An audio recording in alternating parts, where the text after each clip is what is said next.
Sebuah kebahagiaan tersendiri merawat anak yang sehat dan tumbuh dengan wajar. Tapi sayang, banyak orang tua salah dalam memberikan edukasi pada anak secara tepat, hingga terjadi suatu masalah yang berkaitan dengan identitas gender di kelak kemudian hari.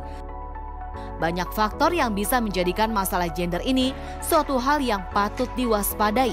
Apa saja dan bagaimana seharusnya pola asuh yang tepat sesuai jenis kelamin? Dr. Bernie, spesialis anak konsultan tumbuh kembang anak, akan memaparkannya secara paripurna di segmen kali ini.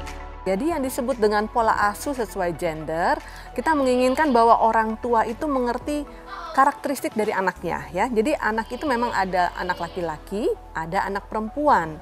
Dan anak laki-laki dan perempuan ini memang berbeda. Mereka memiliki karakteristik yang sendiri-sendiri ya. Sehingga misalnya pada anak laki-laki itu mereka cenderung ya, walaupun tidak semua, tetapi anak laki-laki itu cenderung memang terlihat sedikit lebih aktif lah ya daripada anak perempuan. Dan anak perempuan itu terlihat lebih lembut, lebih mau mengerti ya. Itu memang karakteristiknya ini yang berbeda, ini yang harus kita ketahui. Sehingga orang tua dalam memberikan pola asuh itu jadi kita mengerti bagaimana untuk menghadapi si anak laki-laki juga si anak perempuan yang memiliki karakteristik berbeda. Setiap orang tentu menginginkan buah hatinya tumbuh dan berkembang dengan baik dan wajar. Kuncinya adalah menentukan pola asuh yang tepat. Lantas, bagaimana ya jika orang tua salah dalam menentukan pola asuh? Adakah efek sampingnya bagi anak? Kalau kita melakukan pola asuh yang salah, ini yang harus kita hati-hati karena dapat memberikan dampak ya. Dan dampaknya ini bukan hanya dampak pendek, tetapi juga dampak panjang ya. Sehingga nanti juga bisa menyebabkan tumbuh, kembang, dan perilaku si anak juga akhirnya tidak optimal gitu. Bahkan mungkin juga bisa menjadi ada yang kita sebut dengan gangguan gitu dalam pertumbuhan, perkembangan maupun perilakunya. Misalnya ya, contoh yang salah. Kita kan sudah tahu ya bahwa anak laki-laki itu memang cenderung kelihatannya lebih aktif gitu. Jadi jangan mudah seorang ibu atau seorang ayah mencap atau melabel gitu ya anak laki-lakinya sebagai kamu anak nakal nih karena dia terlihat lebih aktif gitu ya dibanding kakaknya atau adiknya yang perempuan. Atau juga misalnya kita terlalu rigid gitu. Wah pokoknya kalau anak laki-laki kamu nggak boleh nangis, kamu nggak boleh terlihat lemah gitu ya. Padahal anak bahkan orang tua pun masih bisa menangis gitu. Atau misalnya perempuan dikatakan tidak boleh aktif gitu. Atau tidak boleh suka main-mainan yang bersifat laki-laki gitu ya. Misalnya main sepak bola dan lain sebagainya. Nah kalau yang terlalu rigid ini juga tidak boleh ya orang tua melakukan seperti itu. Atau juga terlalu berlebihan. Jadi misalnya yang perempuan, kalau perempuan tuh harus pakai rok ya, nggak boleh pakai celana panjang misalnya. Atau laki-laki itu harus bisa bantu bapak gitu ya untuk menggantikan genteng yang bocor misalnya ya. Padahal mungkin dia belum siap atau mungkin dia memang belum bisa gitu. Jadi hal-hal seperti ini harus hati-hati. Orang tua harus mengerti kembali lagi karakteristik tiap anak dan kemampuan dia pada saat itu dia mampunya apa dan kita memberikan masukan, memberikan stimulasi sehingga mereka bisa belajar dari lingkungannya.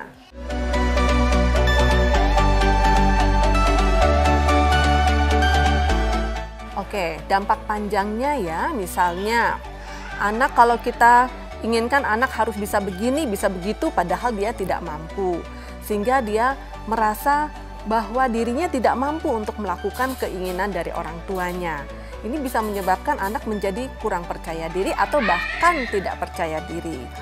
Atau misalnya anak juga diperlakukan terlalu protektif ya, sehingga anaknya menjadi serba takut ya, atau misalnya serba tidak mau melakukan sesuatu sebelum mendapat izin dari orang tua ya, padahal dirinya pada saat itu mungkin harus melakukan sesuatu berdasarkan kemampuannya atau decision dia ya. Atau bahkan menjadi bingung ya, misalnya kalau orang tua sebagai bapak memberikan contoh bahwa seorang laki-laki itu harusnya bisa begini.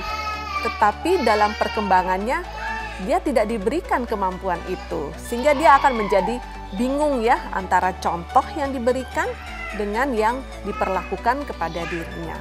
Sehingga ayah ibu memang harus memberikan lingkungan yang tepat ya, dengan mengerti karakteristik anak kita masing-masing. Anak perempuan cenderung lebih dilindungi daripada anak laki-laki. Anak perempuan tidak diizinkan untuk melakukan segala hal yang keras dan menantang. Lantas bagaimana ya cara mengasuh anak sesuai dengan gendernya? Dari sejak lahir orang tua tuh harusnya sudah mengerti karakteristik anaknya ya. Jadi misalnya pada saat anak mungkin di awal-awal kehidupan kita bisa memperkenalkan semua ya. Misalnya saja jenis mainan, orang tua harus memperkenalkan semua jenis mainan.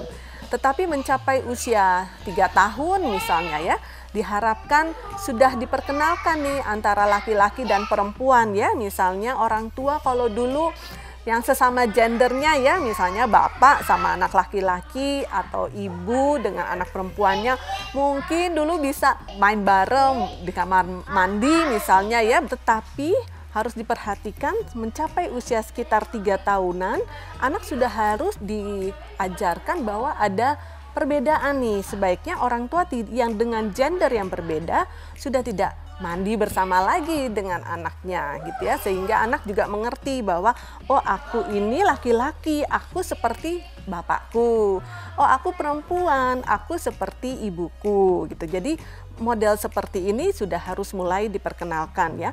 Nah itu akan dengan bertambahnya usia juga akan berbeda. Pada usia yang lebih tua lagi ya, misalnya pada usia anak sekolah ya, dia akan biasanya mereka sudah mulai mengenal teman sebaya atau peer group ya. Biasanya pada usia sekolah tuh mereka cenderung peer group yang sama. Yang perempuan biasanya bergabung dengan perempuan, yang laki-laki dengan yang laki-laki. Kemudian dengan bertambahnya usia lagi mulai ada ketertarikan ya, pada usia menjelang remaja itu mulai ada tuh. Nah, mulai ada laki-laki mulai tertarik pada anak perempuan mulai tertarik pada anak laki-laki. Sehingga inilah yang disebut dengan perkembangan ya, bagaimana dia mengenal gendernya masing-masing dan bagaimana mereka belajar untuk berinteraksi dengan lingkungannya.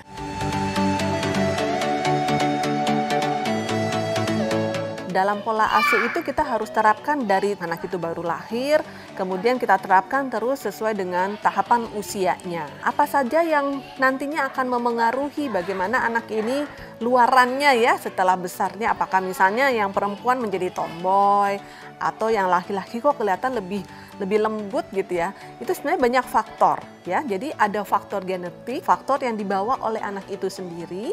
Kemudian juga ada faktor dari faktor lingkungannya ya. Nah, lingkungan ini juga bisa tadi ya, bagaimana lingkungan terkecilnya ya, di mana orang tua, keluarga itu membentuk si anak ini. Kemudian juga jangan lupa ada faktor eksternalnya ya.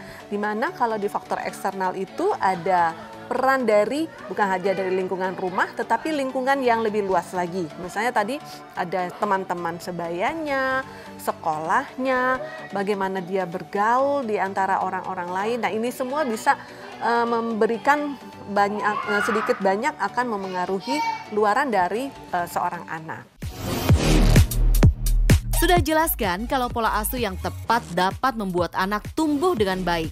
Lantas bagaimana ya jika anak sudah mendapatkan pola asuh yang kurang tepat? Dr. Bernie akan memberikan tipsnya untuk Anda.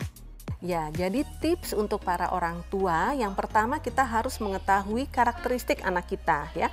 Terlebih lagi bahwa anak kita tuh ada 2 gender loh, bisa laki-laki, bisa perempuan yang masing-masing memiliki karakteristik sendiri ya.